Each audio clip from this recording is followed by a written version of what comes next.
ओवीज kitchen या recipe चॅनलमध्ये तुमचे स्वागत आहे. तर आज आपण मिक्सरच्या भांड्यामध्ये कारलं टाकून अतिशय भन्नाट अशी रेसिपी करणार आहोत. तुम्ही नक्कीच कारल्याच्या याआधी खूप रेसिपी पाहिल्याच असतील, पण या पद्धतीने कधी केली आहे का? खूप जास्त वेगळी पद्धत आहे. एकदा कराल ना तर पुन्हा पुन्हा नक्कीच कराल. तर बघा, त्यासाठी इथे आपण 2 कारली घेतलेली आहेत. आता ही रेसिपी मी 2 व्यक्तींनुसार करत आहे, त्यानुसार इथे 2 कारली पुरेशी आहे.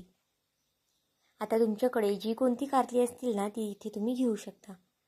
सुरुवातीला आपल्याला कारली स्वच्छ अशी पाण्याने धुवून घ्यायची आहे, कारण की कारल्यावरती फवारणी वगैरे होते किंवा मग खूप जास्त किडे वगैरे कधी कधी असतात, तर ते सगळे निघून जातात. त्यामुळे स्वच्छ 1 ते 2 पाण्याने कारली धुवून घ्यायची आहेत. रेसिपी खूप जास्त वेगळी आहे, त्यामुळे नक्कीच तुम्हाला आवडणार आहे. आणि ज्यांना कारली आवडत नाही ना ते सुद्धा ही रेसिपी नक्कीच आवडीने खाणार आहे, कारण की खायलासुद्धा कळत नाही कारल्याची आपण रेसिपी केलेली आहे ती. तर बघा, कारली आता कट करून घ्यायची आहे. कारल्याचं जे पुढचं आणि पाठीमागचं टोक आहे ना ते काढून घ्यायचं आहे आपल्याला, आणि मधून अगदी अशा पद्धतीने कारली कट करून घ्यायची आहे. व्हिडिओत दाखवते ना त्या पद्धतीने तुम्हीसुद्धा कारली कट करून घ्या. आता कारल्यातला जो मधला भाग आहे ना तो आपल्याला इथे काढून घ्यायचा आहे, कारण की त्यामध्ये बिया वगैरे असतात आणि कारलं जर निवार असेल ना तो भाग जर तुम्ही ठेवला ना तर कारली तुमची खूप जास्त कडू होतील. त्यामुळे बघा, सुरीने अगदी अशा पद्धतीने मधला जो भाग आहे ना तो काढून घ्यायचा आहे. आता या कारल्यामध्ये जास्त बिया वगैरे झाल्या नव्हत्या, त्यामुळे थोडाफार काढायला त्रास होतोय. पण जर तुमच्या कारल्यामध्ये जर बिया वगैरे झाल्या असतील ना तर त्या हातानेच अगदी सहज निघले जातील. तर इथे बघा, अशा पद्धतीने काढून घेते मी. तोपर्यंत जर तुम्ही चॅनलवरती नवीन असाल आणि चॅनलला अजूनही सबस्क्राईब केलं नसेल तर नक्कीच एक लाईक आणि सबस्क्राईब करून घ्या, कारण की नवीन यूट्यूबरसाठी तुमचे एक एक लाईक एक एक सबस्क्राईब हे खूप जास्त मोलाचं असतं. आता अशाच पद्धतीने दोन्ही कारल्याचे बिया मी काढून घेते आणि मग तुम्हाला दाखवते. तर इथे बघा, दोन्ही कारल्याच्या बिया आपण सगळ्या काढून घेतलेल्या आहेत. अगदी व्हिडिओत दाखवते ना त्या पद्धतीने कारल्याच्या बिया काढून घ्या. अजिबातच मध्ये काहीच राहिलं पाहिजे नाही. आता एका बाउलमध्ये याचे आपल्याला तुकडे करून घ्यायचे आहेत. बघा, अगदी एकसारखे असे तुकडे केलेले नाही आहेत मी. तुम्ही कसे छोटे मोठे बारीक तुकडे केले ना तरीसुद्धा चालणार आहे. आता सगळ्या कारल्याचे इथे तुकडे करून घेते आणि मग तुम्हाला मी दाखवते. तर इथे बघा, बाउलमध्ये तुकडे करून झालेले आहेत. आता यावरती मीठ घालून घ्यायचं आहे आपल्याला, आणि मीठ घातल्यानंतर छान असं हाताने हे चोळून घ्यायचं आहे. त्याचबरोबर जर तुमच्याकडे लिंबू असेल ना तर अगदी आवर्जून लिंबूसुद्धा घाला आणि ते सुद्धा हाताने छान असं मिक्स करून घ्या. यामुळे कारल्याचा जो कडवटपणा असतो ना तो बऱ्यापैकी निघून जातो आणि कारलं कडू वगैरे अजिबात लागत नाही. आता हे आपल्याला थोडा वेळ असंच ठेवायचे. तोपर्यंत गॅसवरती एका साईडला कढई तापत ठेवूया. कढई तापली की त्यामध्ये मी 1 पळी इतपत तेल घालून घेतलेलं आहे. त्यानंतर इथे 4 ते 5 हिरव्या मिरच्या घातलेल्या आहेत आणि भरपूर असा लसूण घातलेला आहे. आता हिरवी मिरचीचं प्रमाण तुम्ही तुमच्या आवडीनुसार कमी जास्त करू शकता, पण ही रेसिपी ना खायला थोडीशी तिखट असली ना की खायला छान लागते. मिरची बघा, इथे मी मधनं थोडीशी कट करून टाकलेली आहे, म्हणजे तेलामध्ये मिरची टाकल्यानंतर अंगावर वगैरे उडत नाही. आता हिरवी मिरची आणि लसूण छान असं तेलावरती परतून झालेलं आहे.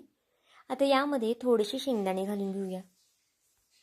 तर इथे बघा, शेंगदाणेसुद्धा आपल्याला छान खरपूस परतून द्यायचे आहे. यामुळे रेसिपीची चव जी आहे ना ती अजून छान वाढते, शेंगदाणे जर तुम्ही खरपूस परतून दिले तर. फक्त स्लो गॅसवरतीच परता, नाहीतर मग फास्ट गॅस केला की शेंगदाणे तेलामुळे लगेच करपले जातील.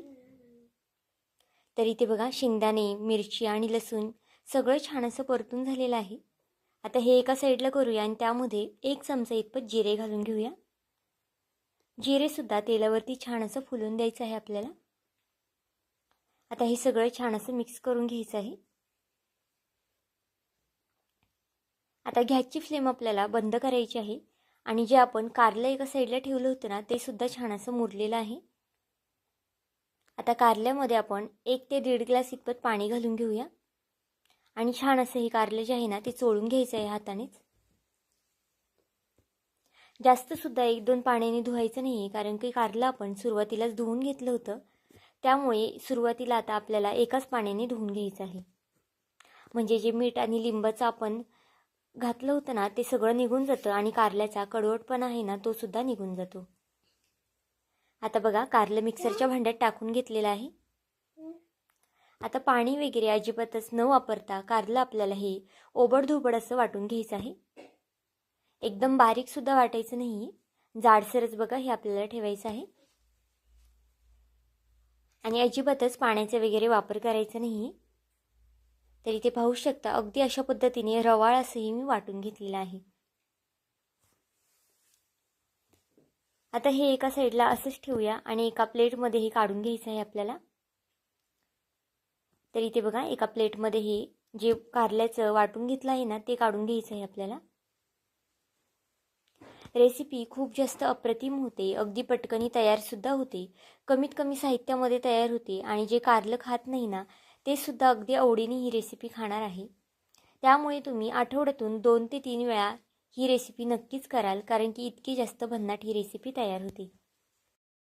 आता इथे एक मिक्सरचं भांडं घेतलं आहे. त्यामध्ये हिरवी मिरची, लसूण, शेंगदाणे, जिरं हे सगळं आता थंड झालेलं आहे.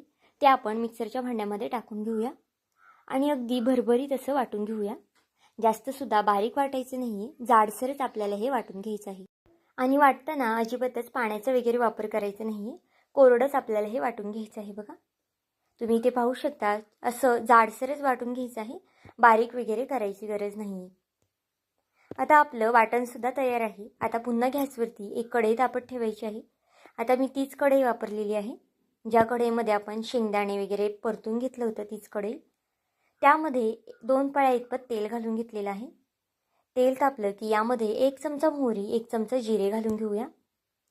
जिरे मोहरी तेलावरती छान असं फुलून द्यायचं आहे. आता जे कारलं आपण वाटून घेतलं होतं ना ते घालून घ्यायचं आहे. गॅसची फ्लेम मिडियम टू हाय ठेवायची आहे आपल्याला, जास्तसुद्धा बारीक गॅस करायचं नाही, कारण की कारलं आपल्याला तेलावरती छान असं परतून घ्यायचं आहे. कारलं वाटल्यानंतर त्यावरती थोडंसं लिंबू पिळा, म्हणजे कारलं अगदी काळं पडत नाही, हिरवंगारच राहतं.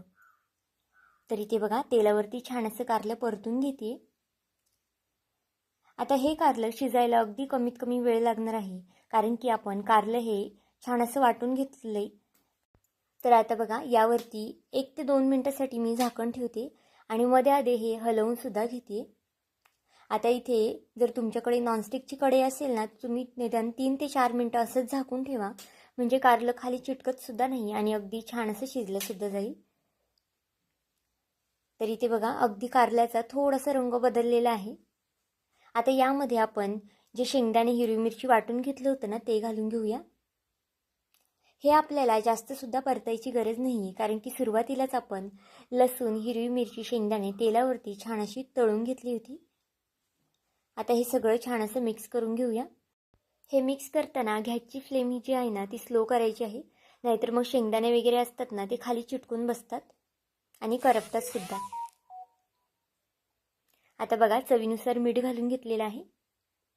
आता जे चमच्याला कारल्याचं जे लागलेलं आहे ना भाजी ती काढून घेऊया आणि पुन्हा हे छान असं मिक्स करून घेऊया.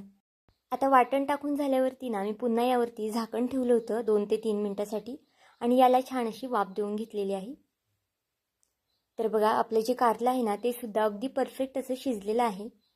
ज्यांना कारलं आवडत नाही ना त्यांच्यासाठी नक्कीच ही रेसिपी तुम्ही करून बघा.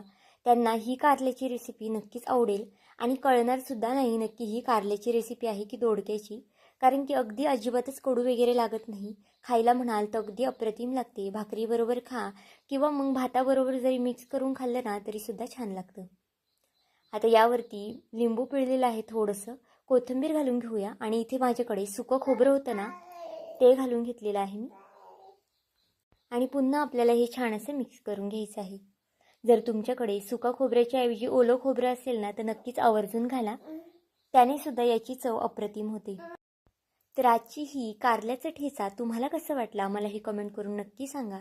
आणि चॅनलवरती नवीन असाल तर चॅनलला एक लाईक आणि एक सबस्क्राईब करायला विसरू नका. भेटूया आपण पुन्हा एका अशाच नवीन व्हिडिओमध्ये. तोपर्यंत बाय.